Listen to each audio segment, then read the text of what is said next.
Narito na naman tayo para sa isang napaka-sweet at nakakakilig na love story nila Kalingap Edu at Ate Viancy. Tulad mo ay aking makilala.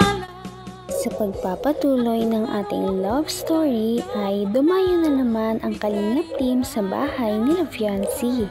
Kakaiba daw ang pagkakataon na ito dahil ito yata ang pinakamaraming dala ng Kalingap team sa kanilang pagpunta kay Viancy.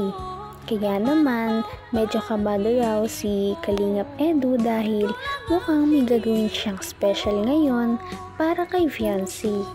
Naalala si Kalingap Edu na kung pwede ay mag-behave daw muna ang Kalingap Boys dahil napaka-importanting araw daw na ito para daw sa kanya at kay Viancy. Mukhang may surprise siyang ibibigay kay Viancy. Ano kaya ito? Ngunit bago tayo tumungo sa isang surprise ay pumunta muna ang Kalingap team, nagtulong-tulong sila sa pagbubuhat ng napakaraming gamit na regalo ng mga sponsors na ipinaparating lamang kay Viancy at sa kanyang pamilya. Idagdag pa na napaka-sweet nga ni Kalingap Edu dahil may dala siyang bulaklak para kay Viancy noong araw na iyon. Kasi kung ano? Happy Mansari po. Inunahan mo na agad ako. Updated ka. Ito nga, sinusurpresahin nga kita eh. Para sa'yo ito. Happy Mansari. May cake pa. Pasok po muna. Grabe. Abo po kayo. Sobrang special nito ha. Pasok po kayo, Kuya Ian. Naku, kaya naman pala prepared na prepared si Kalingap Edu ay dahil monthsary nga pala nila noong araw na yun. Ito ay kanilang 4th monthsary kaya naman napaka-special ng araw na yun. Napakarami niyang dalang bulaklak at ganoon na din ang mga fans nila. Bukod sa mga bulaklak ay nagtambak din ang mga cake na kanilang dala. Sila ay may dalang 4 na cake para kay Viancy. Parang wala na nga mapaglagyan ng mga gamit dahil napakarami nito. Cellphone mo. Grabe, pinagpapahalagan mo talaga lahat ng binibigay namin sa'yo, no? Ako ba, pinagpapahalagan mo? Ano naman po? Upo na po kayo, ano? Sige na po. Upo na po. Nahawakan mo ako, ha? Nakakarami ka na. Nakakarami ka. Ha? Ano? Ay, nako. Trabaho ko yan eh. Dapat happy 4th monthsary. Happy 4th Mansari po. Grabe. Ang bilis, no? Napakabilis ng oras. Hindi ko akalain na gano'n na pala katagal ang ating samahan. Sana ay... Hindi ko nga rin pakalain ito ng mga ganun. Worth it naman daw ang pagbibigay kay Viancy dahil lahat ito ay inaalagaan niya. Makikita naman sa kanilang bahay na ang mga gamit na pinamigay ay maayos pa rin at mga nakadisplay. Tumuloy muna ang Kalingap team at nagpahinga ng saglit sa bahay nila Viancy dahil nga napagod sila sa pagbibitbit ng sandamakmak na regalo para kay Viancy. Maya-maya ay halata ang pagkabalisa ni Kalingap Edu na para bang may gusto siyang sabihin kay Viancy. Ano kaya ang sikretong gusto niyang sabihin? Paano ba to? Sasabihin ako sa'yo. Ano po yan? Nahihirapan ako sabihin. Gusto kita. Ano po? Ano po yan? Wala. Basta nasabi ko na ang gusto kong sabihin kung di mo narinig. Kala ka, nagmumingid-bingihan ka lang. So ano ito? Ano po yun? Pahirapan mo ako eh. Hindi ko po na rin. Hindi ko nga. Ang report ko, andito lang. Ano? Ano nga po ulit yun? Kaya naman naman pala kabadong-kabado si Kalingap Edu dahil umamin na siya kay Viancy na may gusto nga siya dito. Ngunit hindi yun narinig ni Viancy kaya naman sayang. Pagkatapos nun ay napag-usapan nila ang pag-muse ni Viancy sa kanilang barangay.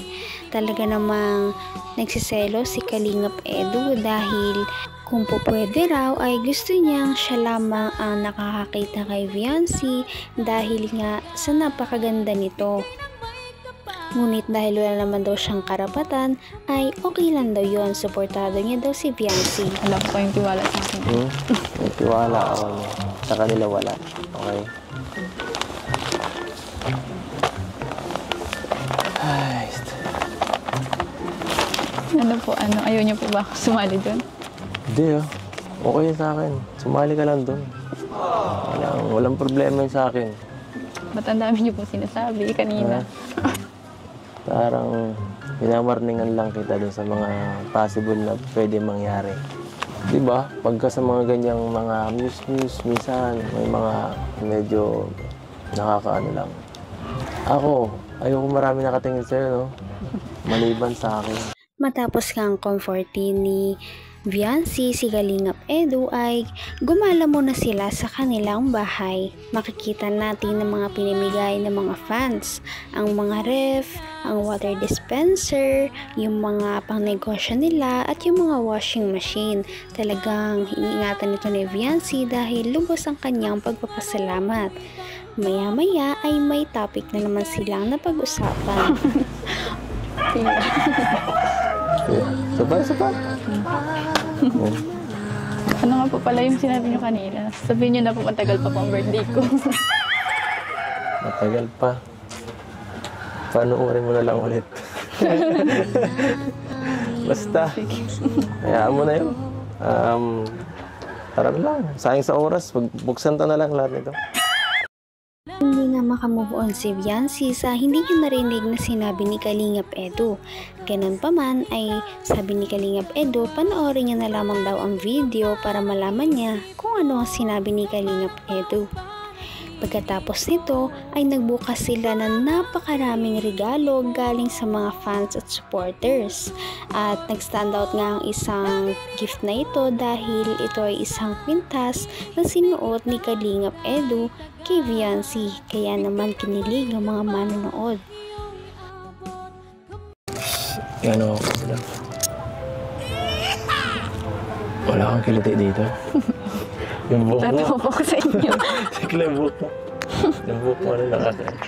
Oh, hindi kita niyayakap pa. Ano lang. Ang hirap kasi. Ayan. Wow! Grabe.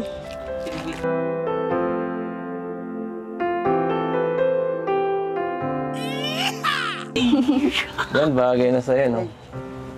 Yan. Oh, bagay na. Parang wisan ka, oh.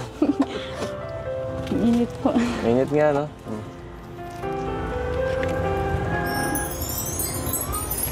Take. Laki. Ayan po, palakpakan natin. Ayan yung stand. Sobrang laki. Napaka-sweet talaga nila, no? Talaga namang napakarami din ang nagbigay sa kanila ng regalo. Meron pang nagbigay ng isang flat screen TV na napakalaki. Pagkatapos nga noon ay nagpahinga muna sila at kumain muna ang Kalingap team sa bahay nila Viancy dahil sa pagod. At dahil na din sa stress at pagod na naramdaman nila ay lumabas muna si Kalingap Edu at si Viancy para naman makapagpahangin at silang dalawa lamang ang nandun. Sa atin. Yan yung sa atin. Sa atin po. Sa atin? Sige, sabi mo. I had a feeling that you hold in my heart. And then Malin, heart. in my day, showing me my direction, coming to me and giving me inspiration. And I ask for more from you, my dear. Be a smile in your heart. Kasama po yun doon? Kasama yun doon? Wala, joke lang po yan. Gawa. Ano extra ka ah. Nag-request na naman daw ang mga viewers na kumanta si Fiancy dahil miss na nila ang ganda ng boses na ito. At lalo namang pinasweet ni Kalingap Edu ang moment dahil sinabayan niya si Fiancy sa pagkanta na para bang hinaharana niya ito. Palagi niya na lang kinakantahan si Fiancy para naman ma-feel niya na special to para sa kanya. Napaka-sweet talaga nila at napakabait ng tambalang ito kaya maraming sumusuporta. Kaya naman, sana ipatuloy natin silang suportahan at mahalin si Fiancy, si Kalingap Edu at ang Kalingap team. Yun lamang at maraming salamat sa panonood. Abangan natin kung magkakatuluyan ba talaga si Kalingap Edu at Fiancy. Hanggang sa muli! Bye!